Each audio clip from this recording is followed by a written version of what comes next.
Hi everyone, welcome to today's presentation on Alprazolam.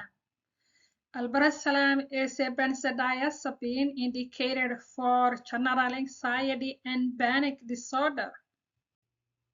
Some of the off-label uses of Alprazolam include depression-associated anxiety, premenstrual dysphoric disorder, irritable bowel syndrome, insomnia, are just in acute manic treatment. Alprazolam mechanism of action. It binds to benzodiazepine receptor on a GABA-A and enhances GABA inhibitor effect and targets amygdala fear circuits, which is the fear and flight center of temporal lobe. Alprazolam have a quick onset. It provides symptom relief within hours, effective for acute anxiety and panic attack. Alprazolam is a short-term use only.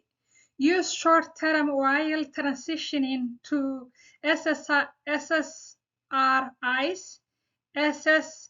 SNRIs to minimize dependency risk. For dosage guidelines, general anxiety disorder is recommended 1 gram to 4 gram a day. Panic disorder is recommended 5 to 6 gram a day, up to 10 milligram a day, and XR is recommended 3 to 6 gram a day. Maximum is 10 milligram a day. Common side effects are sedation, fatigue, dizziness, confusion, and memory impairment.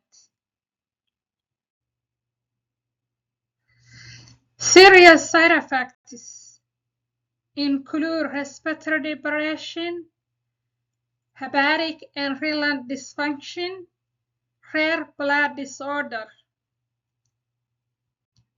Alprazolam has dependency and withdrawal effect. Abrupt discontinuation can cause withdrawal and seizure. Gradual tapering is essential. Alprazolam is metabolized by CYNP3A4 and can interact with other medications, include those listed here.